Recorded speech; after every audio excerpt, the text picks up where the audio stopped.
नमस्कार, मैं हूं प्राची सोनी और आप देख रहे हैं डीएनए, धमतरी का सबसे पसंदीदा न्यूज़ चैनल। हम रोज लेकर आते हैं शहर से जुड़े और आप सबको प्रभावित करने वाले मुद्दे, करते हैं उनके एनालिसिस और बताते हैं खबरों के पीछे छुपे सच्चाई को।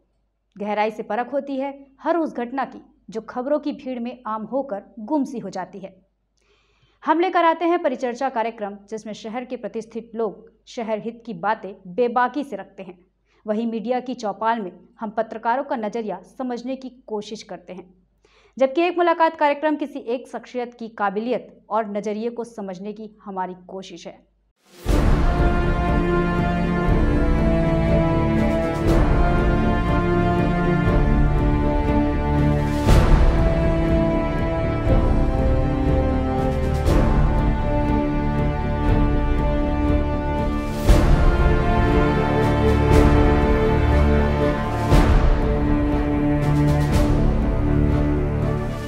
धन्यवाद प्राचीन। नमस्कार, आदाब, सत श्री अकाल। मैं हूं देवेंद्र मिश्रा और आप देख रहे हैं डीएनए के एक मुलाकात प्रोग्राम में हम बात करते हैं किसी शख्सियत के साथ में, जानते हैं विचार और समझते हैं उनका नज़रिया, झांकते हैं उनके ज़िंदगी के सफ़रनामे को। आज हमारे साथ में बतौर मेहमान मौजूद है भारतीय जनता पार्टी महिला मोर्चा की नवनियुक्त प्रदेश कोषाध्यक्ष हेमलता शर्मा और धमतरी जिले की अध्यक्ष विथिका विश्वास जी।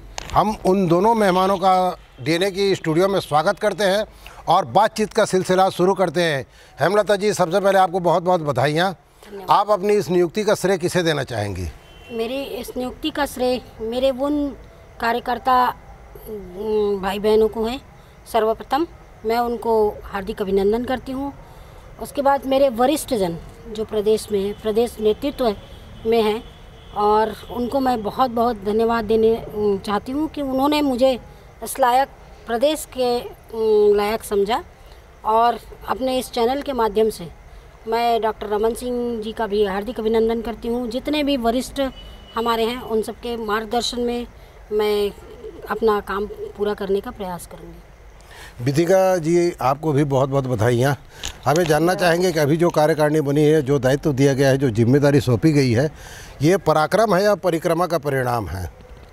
ये परिक्रमा तो बिल्कुल नहीं कह सकते हम, क्योंकि संगठन में हमारे आज ऐसे दायित्वपूर्ण लोग बैठे हैं जो बूथ से लेकर आज प्रदेश के अध्यक्ष भी बने हुए हैं, जिला के अध्यक्ष बने हैं।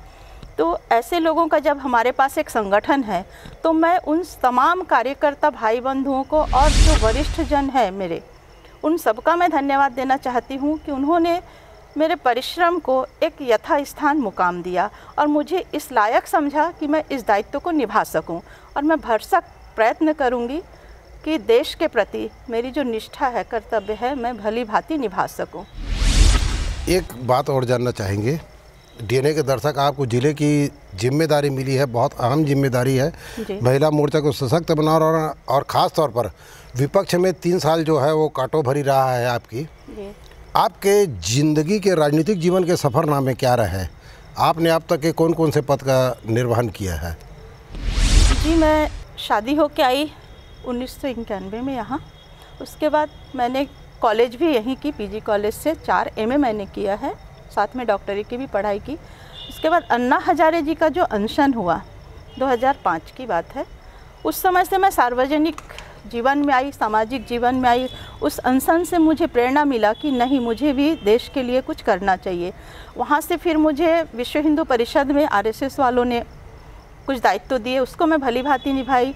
फिर मुझे धर्म रक्षा वाहिनी में जोड़ा गया, उसमें जिला की संयोजिका के रूप में मैं संघ का काम की। भारतीय शिक्षण मंडल में मैं अभी भी हूँ, आरोग्य भारती की टीम में हूँ। मैं संघ से अपना जीवन चालू की हूँ और अभी भी मैं समझती हूँ कि संघ वाले अगर मुझे बोले कि आपको ये दायित्व दिया जाता है, तो मैं भली भांति उसको पूर्ण करने की कोशिश करती हूँ। इसी तारतम्य में 2008 में मैं भारतीय जनता पार्टी की सक्रिय सदस्य बनी। फिर काम करते करते धीरे धीरे मैं अपनी दीदियों के साथ में भारतीय जनता पार्टी जिला की उपाध्यक्ष रही पिछले कार्यकाल में, और अभी जो मुझे दायित्व मिला है जिला अध्यक्ष का, हेमलता दीदी है, अर्चना दीदी है, पार्वती दीदी है, सभी का मेरे ऊपर आशीर्वाद है। संगठन के जो भी जिला अध्यक्ष हैं, रामू भैया है, सबका मैं धन्यवाद देना चाहती हूँ। सभी का, जिनका मैं नाम नहीं भी ले पा रही हूँ, सबका मैं धन्यवाद देना चाहती हूँ कि आप लोगों ने जो मुझे आशीर्वाद दिया है, आगे भी ऐसे आशीर्वाद देते रहिए ताकि मैं इन दायित्वों को भलीभांति निभा सकूँ। हेमलता जी, जब आप जिला अध्यक्ष थे तो पार्टी सत्ता में थी, और आज जब आपको प्रदेश में एक जिम्मेदारी मिली है तो पार्टी विपक्ष में है, तो आप इसे प्रदेश की जिम्मेदारी को चुनौती मानती हैं या अवसर? क्योंकि चुनौती इसलिए है क्योंकि विपक्ष में कोई भी संगठन को चलाना बहुत मुश्किल होता है, और अवसर इसलिए है कि आप अपनी क्षमताओं का भरपूर प्रयोग कर सकती है और अपनी काबिलियत को दिखा सकती है। तो आप इसको चुनौती मानती कि अवसर मान रही हैं? ये हमारे आने वाला जो है वो अवसर हमें मिला है, और बहुत सारे हमने विपक्ष में भी भूमिका निभाई है। महिला मोर्चा के द्वारा जब विपक्ष में थे तो जिला अध्यक्ष होने के नाते हमने रसोई गैस को लेके, छोटी छोटी बातों को लेके हमने धरना प्रदर्शन, पुतला दहन, सभी कार्य किया है।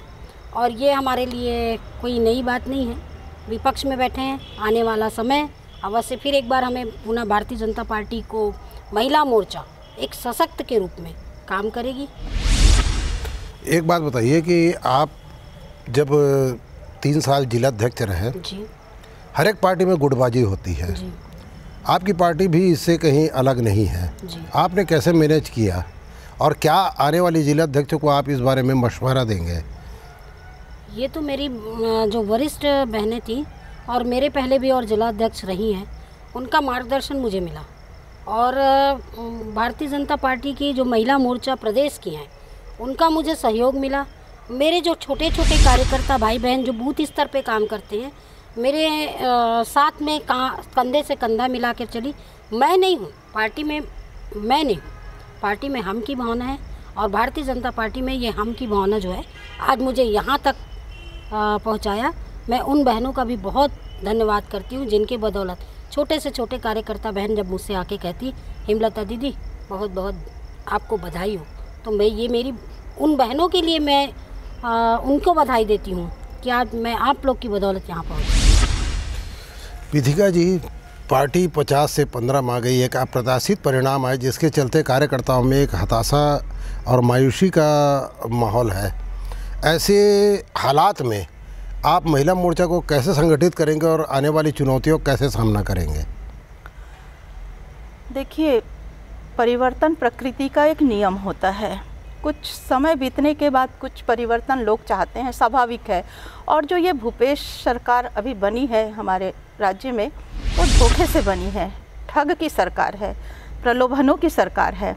तो सबसे पहला हमारा जो काम होगा पूरे संगठन का, पहले संगठन को मजबूती देना, महिलाओं को अधिक से अधिक संख्या में जोड़ना, और सड़क की लड़ाई हम लड़ेंगे क्योंकि हमारे सामने चुनौतियां भी है काफ़ी, क्योंकि सत्ता से हम दूर है। केंद्र में अपनी सरकार है पर प्रदेश में अपनी सरकार नहीं है, तो इसके लिए हमको सबसे पहले संगठन को मजबूती देनी होगी।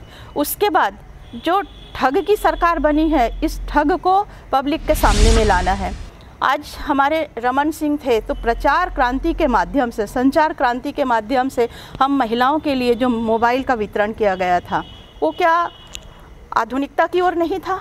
आज गोबर और नरवा घुरुआ में अटका दिए हैं। गोबर बेच के कोई अमीर कैसे बन सकता है?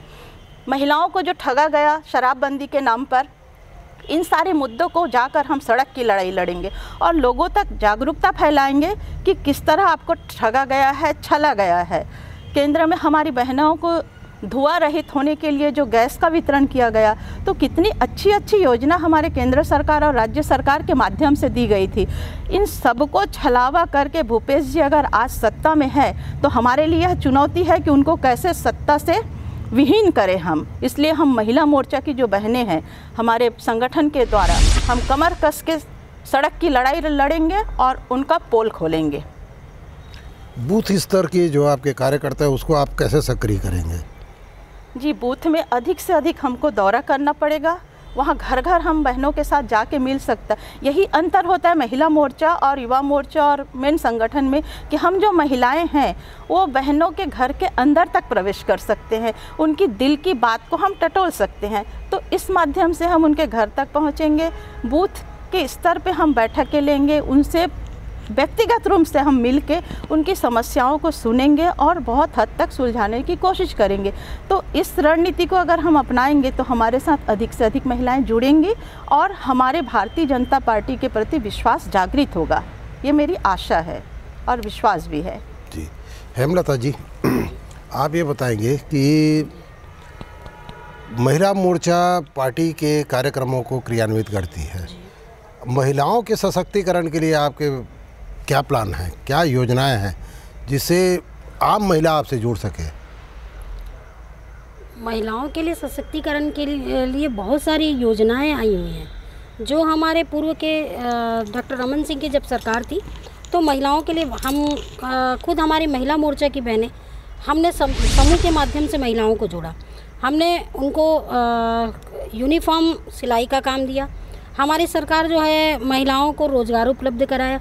तो धीरे धीरे आज जो महिला मोर्चा का आपको भव्य जो दिखने को मिलता है, कहीं ना कहीं वो आत्मनिर्भर बनी। अभी भी महिलाएं, हमारी जो भारतीय जनता पार्टी की कुछ महिलाएं आत्मनिर्भर है, सिलाई का काम करती है। आप ग्रामीण क्षेत्रों में देखिए कि हमारी बहनें सिलाई का काम करके आत्मनिर्भर रहती हैं और वो अपना जीवन यापन कर रही हैं। और वो भारतीय जनता पार्टी के अभी जो वर्तमान की सरकार है उनसे वो खफा हैं। आप गाँव में जाएंगे तो वो बोलती हैं कि हमने शराबबंदी की बात की तो शराबबंदी में पहले एक महिला कमांडो का नेतृत्व हुआ करता था गांव-गांव में। अब कुछ दिनों से देखने को मिल रहा है कि फिर रोड में पी के पड़े रहते हैं। हमारी बहनें बहुत प्रसन्न रहती थी कि घर में एक बंदी से रहती थी उनको कि नहीं हम बाहर जाएंगे तो महिला लोग हमको पकड़ लेंगे। तो आज वो कहीं ना कहीं ये दिखता है कि महिलाएँ बहुत खपा है। और ये जो है ये सरकार महिलाओं के लिए रोज़गार की बात करती है। महिलाओं के लिए रोज़गार की बात करें तो पुख्ता इंतज़ाम करें महिलाओं को रोज़गार को, लेकिन ये कथनी और करनी में अंतर है। इनके कथनी कुछ है और करनी कुछ है। तो आने वाले समय में बिल्कुल भारतीय जनता पार्टी की पुनः एक बार सरकार बनेगी तो महिलाएं और अधिक आत्मनिर्भर होंगी। महिलाओं को भाजपा का साइलेंट वोटर माना जाता है, जैसे मोदी जी ने भी कहा है, लेकिन छत्तीसगढ़ में वो परिस्थिति नहीं बन रही है। तो महिलाओं का कहीं न कहीं पार्टी से दूर होने के पीछे, महिला वोटरों का, इसके पीछे क्या वजह मानते हैं आप? क्योंकि अगर महिला वोटर आपसे, आपकी पार्टी के साथ होते तो ये परिणाम नहीं आता, 15 सीट में नहीं सिमटते आप लोग, क्योंकि महिलाओं की आबादी 50% है। कम से कम एक सम्मानजनक स्थिति होती, पराजय भी होती तो सम्मानजनक होती। तो महिलाएं कहीं न कहीं आपसे दूर हुए, इसके पीछे वजह क्या है? महिलाएं बहनें कहाँ दूर हुई हैं, कहाँ दूर हुई हैं? आप कार्यक्रम में देखिए, हमारी बहनें सर्वाधिक किसी भी क्षेत्र में देखिए हमारी बहनें ही रहती हैं। महिलाएं दूर नहीं हुई हैं। महिला बहनें को दिग्भ्रमित कुछ घोषणा करके हुई है और बहनें हैं किसी न किसी इसमें वो प्रलोभन में इनके बीच आ गई हैं। लेकिन वही बहनें पुनः हमारे पास आके बोलती हैं कि हम ऐसे ठगे हुए सरकार को, हम भूपेश बघेल की सरकार को उखाड़ फेंकेंगे। और हमारी बहनें उसी जोश और खरोश से वो हमारे साथ काम कर रही हैं। और निश्चित तौर पे आने वाले समय में देखिएगा जब प्रदेश का प्रतिनिधित्व, जिला का प्रतिनिधित्व, बिल्कुल हमारी बहनें हमारे साथ खड़े रहेंगी। विथिका जी, 2 साल बेमिसाल भूपेश सरकार के, इसको आपका रिपोर्ट कार्ड क्या कहता है? मुझे ये समझ में नहीं आया बेमिसाल किस लहजे से बोल सकते हैं इसको। जो नरवा घुरवा गरवा बारी में पूरे प्रदेश को डुबा दिया है। किसानों को बोनस तो क्या, उनके धान की खरीदारी नहीं कर पा रहा है। बारदाना, ये क्या समस्या है? हम लोगों ने भी तो 15 साल राज्य किया है, कभी तो ये समस्याएं नहीं आई कि बारदाना की कमी है। तो बेमिसाल तो हम बोल ही नहीं सकते, बेमिसाल तो है ही नहीं। टोटली इसको एक छलावे की सरकार हम भले ही बोल सकते हैं कि छल कपट से उन्होंने सत्ता पाया है। और हम विश्वास के साथ फिर से जनता का विश्वास जीत के हम पुनः सत्ते पे अपने उम्मीदवार को बैठाएंगे और देश हित के सुशासन लाएंगे। भूपेश सरकार से कहाँ कहाँ चूक हुई उसके घोषणा पत्र में अभी तक के आप क्या मानते, कितना नंबर देंगे आप? अब आप उसको नंबर में डिवाइड कर दीजिए, मैं नंबर दे देती हूँ। कितना नंबर आप 10 में आप क्या देंगे? 10 में मैं बोलूँगी कि एक नंबर काफ़ी है उनके लिए, कि कुछ तो किया है, नहीं तो नहीं, कुछ तो किया है उन्होंने भी। पर जितने वादे उन्होंने किए थे वो तो कहीं पूरे नहीं हो रहे हैं, कोई भी वादा उन्होंने पूरा नहीं किया है। शराबबंदी की बात ले लीजिए, धान खरीदी की बात ले लीजिए, बोनस की बात ले लीजिए, तो उन्होंने किया क्या है? अगर आप नहीं कर सकते तो घोषणा करने की भी आपको कोई अधिकार नहीं है। क्या आपने बोनस देने की बात जब आपने कही तो क्या आप मोदी जी से पूछ कर कही थी? आपने पूछा नहीं था कि बोनस हमको केंद्र सरकार से मिलेगी तभी हम बोनस देंगे, बारदाना हमको मोदी जी उपलब्ध कराएंगे तब हम धान खरीदेंगे। मतलब आज से पहले जो जोगी जी का सरकार था वो धान को भिगा भिगा के लिया, अब भूपेश सरकार ने धान को सुखा सुखा के ले रहे हैं। किसानों को ये जो खून का आंसू रुला रहे हैं, इनको जवाब बहुत जल्दी मिल जाएगा। आप खुद देखेंगे और खुद गवाह बनेंगे इसका।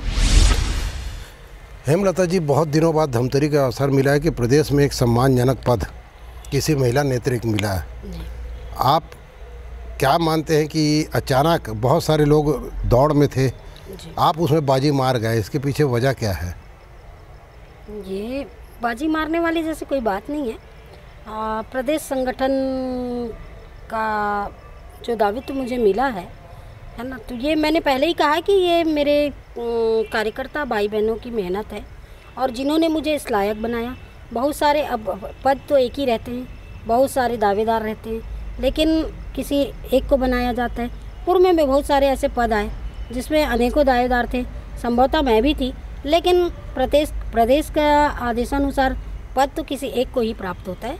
तो मैं पूरी तरह इसके लिए तो प्रदेश और धमतरी और सभी को धन्यवाद कहना चाहूँ कि मुझे इस लायक समझा कि मुझे यहाँ तक पहुँचाया। हमारे डीएनए के दर्शकों के लिए 2 शब्द आपकी तरफ से। मैं डीएनए के दर्शकों को बहुत बहुत धन्यवाद करती हूँ कि आपने मुझे आज बोलने का मौका दिया, अवसर दिया। और आने वाले समय में महिला मोर्चा हमारे ज़िले की हो, चाहे प्रदेश की हो, चाहे पूरे ज़िले की महिला मोर्चा को मैं धन्यवाद दूंगी कि उनकी अच्छी टीम बने और आने वाले समय में हम ये जो सरकार है उसे उखाड़ फेंकें। और डीएनए आज धमतरी के नंबर 1 चैनल है और आगे भी भविष्य में मैं बहुत बहुत शुभकामना देना चाहती हूँ कि वो बहुत उत्तरोत्तर प्रगति की ओर अग्रसर रहें। विधिका विश्वास जी, मैं डीएनए का तहे दिल से शुक्रिया अदा करती हूँ कि आप सच्चाई को उजागर करते हैं। धमतरी के लिए यह एक सौभाग्य की बात है कि सच्चाई को हमारे तक परोसा जाता है, दिखाया जाता है। और संगठन की बात रही तो आज जो हमारे बीच जिला का संगठन है, ठाकुर शशि पवार जी हैं, उनके साथ पूरी टीम और मंत्री जी है, अजय चंद्राकर जी है, प्रदेश में पूरे संगठन है, सबका मैं दिल से धन्यवाद देना चाहती हूँ कि आपने जो मुझे यह अवसर दिया है, मैं आपके इरादे पर खरा उतरूँगी। और डीएनए का मैं धन्यवाद देना चाहती हूँ कि आपने जो मुझे यह अवसर यहाँ पर आने के 2 शब्द अपने दिल की बात रखने का दिए, उसके लिए धन्यवाद देना चाहती हूँ। और आपकी टीम पूरा उत्तरोत्तर प्रगति करे, यही शुभकामनाओं के साथ मैं जो भी दायित्व मुझे मिला है उस पर मैं खरी उतरूँ, यह इन आशीर्वादों के साथ सबसे मैं आशीर्वाद लेना चाहती हूँ। तो ये थी भाजपा की महिला नेत्रियाँ। भारतीय जनता पार्टी महिला मोर्चा के प्रदेश में नवनियुक्त कोषाध्यक्ष हेमलता शर्मा और जिलाध्यक्ष विधिका विश्वास जी, इन्होंने खुले और पारिवारिक वातावरण में हमसे बात की और ये विश्वास दिलाया कि प्रदेश और जिला की टीम मिलकर ये महिला मोर्चा को एक बुलंदी प्रदान करेंगे, एक अच्छा मुकाम देंगे, सशक्त बनाएंगे, मजबूत बनाएंगे। हमारी शुभकामनाएं इनके साथ हैं। हम फिर मिलते हैं किसी और शख्सियत के साथ एक मुलाकात के प्रोग्राम में। आप बने रहिए डीएनए के साथ। मुझे दीजिए इजाज़त। जय हिंद, जय भारत, जय छत्तीसगढ़। आप बने रहिए हमारे साथ डीएनए न्यूज़ पर। विदा लेने से पहले हम इतना ही कहेंगे, आप सभी के सहयोग और समर्थन और सलाह से डीएनए धमतरी का सबसे विश्वसनीय और लोकप्रिय चैनल बन चुका है। हमें उम्मीद है कि हमारा यह विश्वास हमेशा बना रहेगा, क्योंकि ये आपका अपना चैनल है। जय हिंद, जय छत्तीसगढ़, जय धमतरी।